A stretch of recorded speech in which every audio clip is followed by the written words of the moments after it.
Bonjour. Donc l'idée aujourd'hui c'est de commencer par quelque chose de plus historique. Historique sur les voitures, celles que j'ai ou celles que j'ai eues. Donc on va commencer par celle que j'ai eue. En fait j'ai commencé par une MG Metro Turbo que j'ai eu en 90 où j'ai eu plein de pannes avec, c'était non-stop. Donc j'ai fini par la vendre. Puis j'ai roulé dans la 75 Twin Spark de mon père pendant une année, 2 ans. Enfin, je me suis acheté une 75 Turbo que j'ai gardée aussi un an. Donc le turbo a fini par lâcher, elle est partie à la casse. Ça lâchait de tous les côtés à 170 000 km. C'est là que j'ai compris que les voitures d'occasion qui avaient une certaine durée quand on ne s'y connaissait pas, bah, c'était peut-être plus intéressant d'ignorer. Je suis donc passé sur des modèles plus récents. J'ai une Fiat Uno, une Lancia Y10, laquelle on a fait la Corse.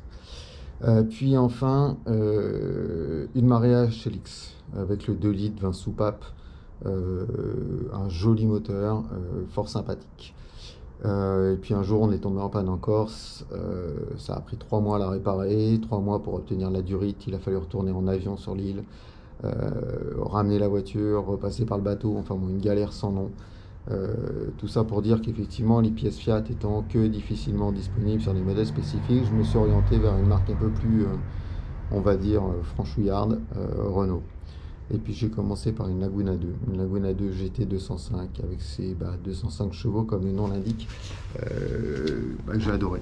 J'ai juste adoré. J'ai trouvé ça fort sympathique, très agréable. Et donc ça a commencé comme ça. Donc on le voit derrière moi.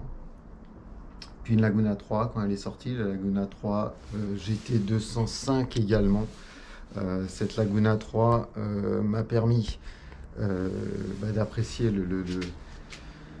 la tenue de route, mais c'était avant tout une voiture très confort, très confortable, mais pas pour autant sportive, pas reprogrammable, même si c'était le moteur F4 RT de la Mégane RS2, l'ensemble de la carto était différente.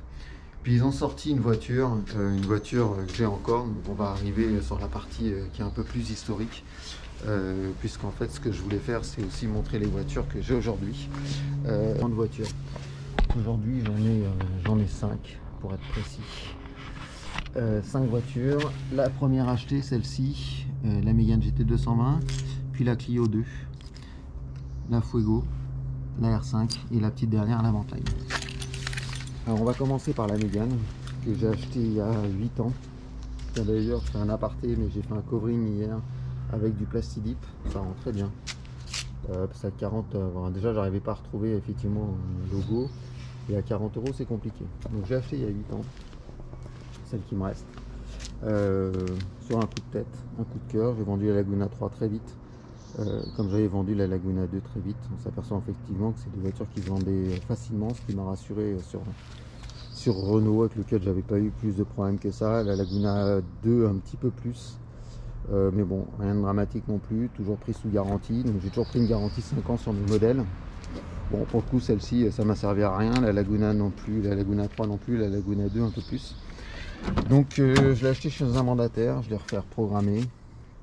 Alors je suis en train de voir une petite astuce que je fais aussi sur mes voitures, celles qui peuvent rester dehors. C'est que je mets 2-3 voilà, petits sacs anti-humidité dedans, ce qui évite les problèmes et de se retrouver avec des odeurs infernales. Donc acheté 23 000 € il y a 8 ans. Aujourd'hui on voit à peu près, oui, encore un sac anti-humidité. On voit l'état, hein, elle est plutôt propre, elle a 60 000 km. En 8 ans, on va dire que si sa cote est d'environ 15 000, bah, j'ai perdu quoi, 7-8 000 € sur sa valeur. Donc bon, de la même façon, ça me fait bien rire, hein, les gens qui disent que Renault ça décote, qu'il faut acheter blabla. Je mets au défi quiconque d'avoir et d'acheter une voiture neuve de 300 chevaux, enfin en programme à 300 chevaux à 24 000 € avec le cuir. Donc je rappelle, Big Xenon, phare directionnel, le GPS il y a du temps, alors peut-être que maintenant ça paraît plus anodin. Tout au vent.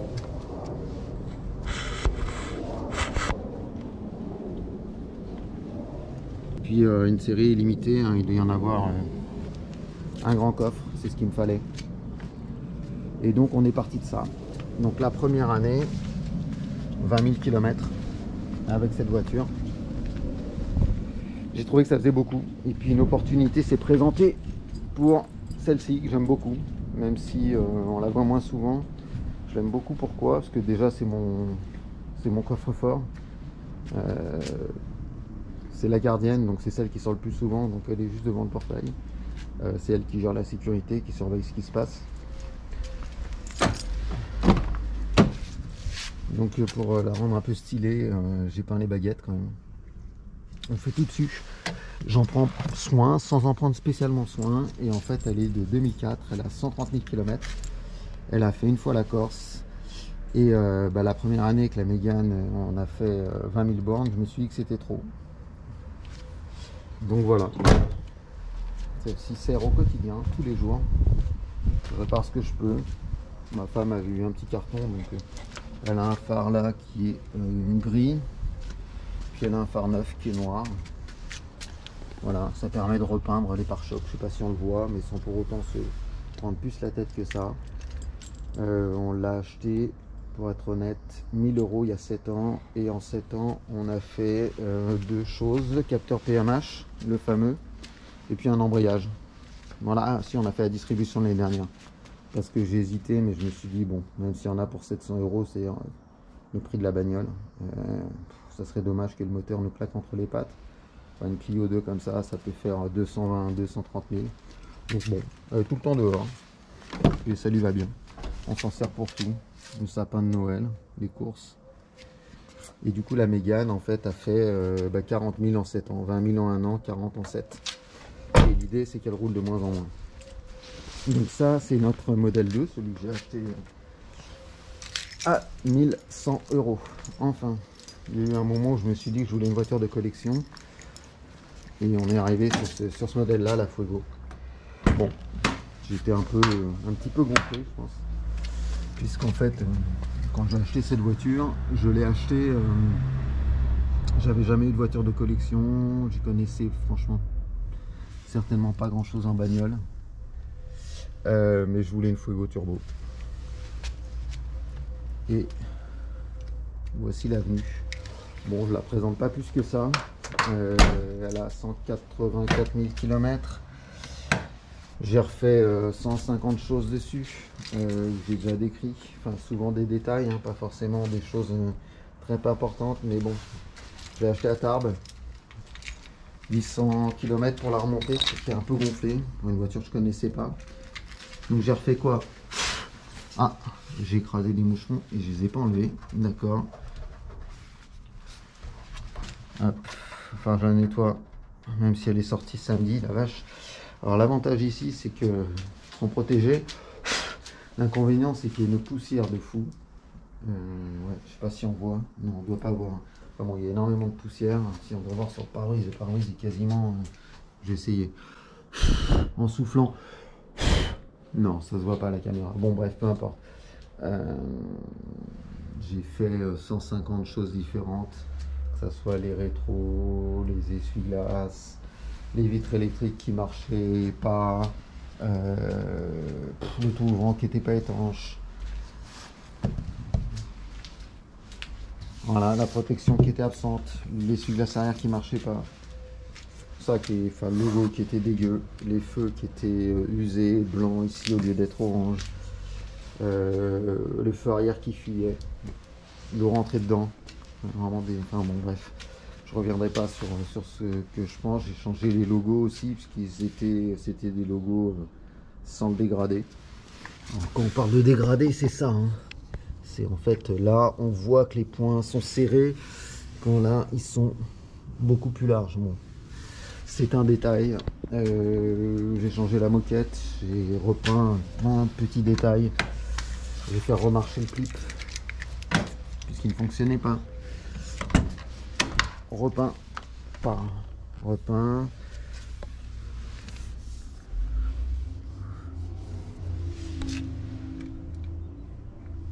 Voilà. Donc ça c'était pour la Fuego. Ensuite, la troisième clé, c'est presque 41 000 km. Donc hier, j'ai réaligné le capot parce que je l'ai fait repeindre et l'alignement du capot ne m'allait pas. Donc là, il me va mieux, même s'il y a encore un petit peu de boulot. Et puis j'ai repeint à l'intérieur de cette grille. En fait, je me suis aperçu que c'était du scotch. Enfin, je sais pas, une espèce de covering noir qu'il y avait, qui n'était pas très joli. Plus en la faisant peindre, il y avait un peu de gris. Donc j'ai repeint ça aussi au plastidip, l'intérieur. Et l'histoire de celle-ci, c'est que je voulais absolument un intérieur de R5. J'aurais envie de dire pour moi l'intérieur de R5, celui qui j'ai toujours enfin, voilà, l'intérieur de R5. Pour moi, une R5, c'est de la couleur. C'est une plage arrière orange. Et le combo gris 620, voilà, gris 620 comme ça. Oui, je sais, je suis un roi, mais j'ai mis des petits boudins. Voilà, il y a des boudins. Donc là, elle touche même pas, mais de toute façon, il y a des boudins. Toujours ils se décolleront. D'ailleurs, je l'avais mal fait, je l'ai repeint. Et maintenant, il est nickel chrome, le bouchon. Alors, j'ai rendez-vous chez le carrossier, donc parce que monsieur a oublié de me mettre les taquets et me faire les trous de perçage. Donc au niveau de la ligne, ça fait désordre. Mais bon, bref. Bref. Voilà, donc j'en prends super soin. Elle est, je dirais pas neuve. Hier, j'avais un petit problème, le phare bougeait. J'ai refait un taquet ici. Alors, je sais pas si on le voit là-dedans, là. Voilà, j'ai refermé ça. J'ai remis ça. Je voulais aussi avec le toit pour donner une.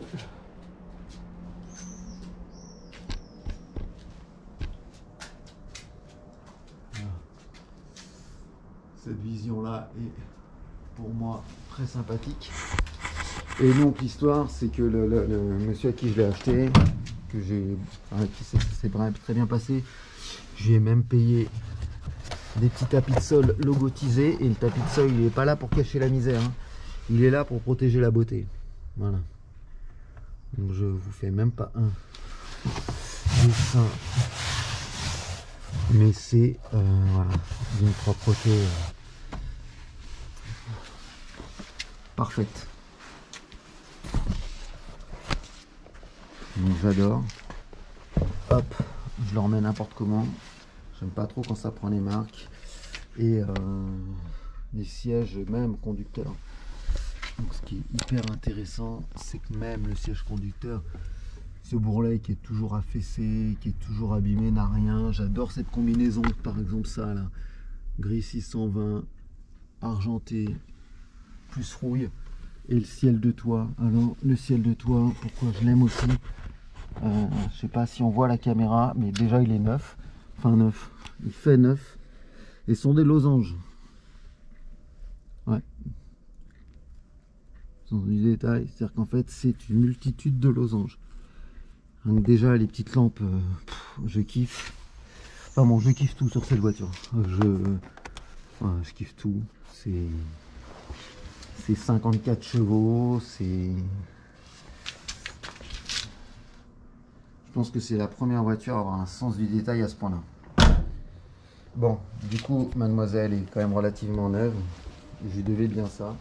Elle appartenait à une mamie, donc pour finir, effectivement, la personne à qui je l'ai acheté, qui était aussi carrossier, s'en occupait, a fait les premières choses, a sauvé, a remplacé ce capot-là, qui était rouillé, et puis a restauré la partie toit, qui avait effectivement ici, la rouille avait bien attaqué, donc il a tout démonté. Puis il restait à faire des choses bien. Et donc j'ai continué. Peinture complète, changement du haillon arrière, changement des ailes, remise en état global. J'ai refait les roues aussi. Ça je l'ai fait moi-même. Et dès qu'il y a des taches ou des auréoles, on n'aime pas ça du tout. Qu'est-ce que j'ai fait d'autre? Tellement de trucs. Bon, un peu dommage pour ça. Et enfin, la dernière venue, c'est celle-ci. Pourquoi je cherchais une voiture, une autre. J'avais encore un peu de place. Je me suis dit pourquoi pas Et j'ai toujours été fan de l'Avantime. Donc il me fallait aussi une voiture qui soit en capacité euh, ouais, bah, une Renault. Du coup, que j'aime bien, qui avait un look bien à elle. Et je suis tombé sur celle-ci. 58 000 km. Je sais pas si elle est ouverte. Elle est ouverte maintenant. Avec son côté complètement atypique qui me plaît. Cet espace à l'arrière. Ces deux toits ouvrants. Ce look décalé. Voilà, j'aime bien les voitures qui sortent de l'ordinaire. Tiens, hier j'ai fait, je vais vous montrer, puisque j'étais sur le Plastidip, et donc effectivement il y a la partie dont beaucoup de gens parlent, le fameux soft touch. Et donc hier je me suis amusé. J'ai fait en soft touch ça. Je sais pas si ça rend bien. En tout cas, ça ne colle plus. Ce qui est quand même déjà un avantage non négligeable.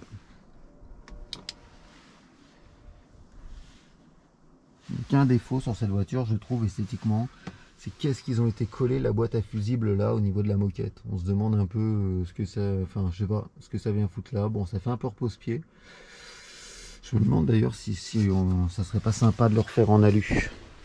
Voilà, j'ai acheté aussi à 20 € le Carminat GPS TomTom V32 qui semblait fonctionner sur le forum Renault Passion. Tout va bien avec le V32 et en fait je l'ai mis et il ne reconnaît pas le disque.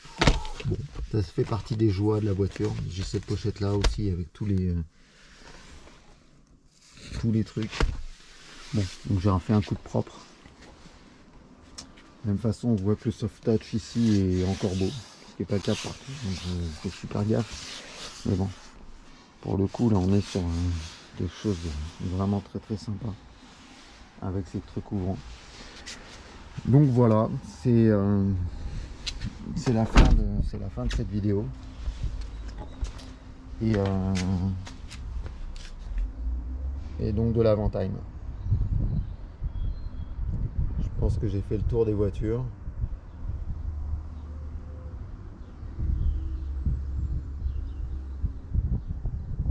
Bonne journée à tous. GoPro, arrêtez la vidéo. Donc je fais super gaffe. Mais bon, pour le coup là on est sur des choses vraiment très très sympas avec ces trucs ouvrants. Donc voilà, c'est la fin de cette vidéo. Et donc de l'Avantime.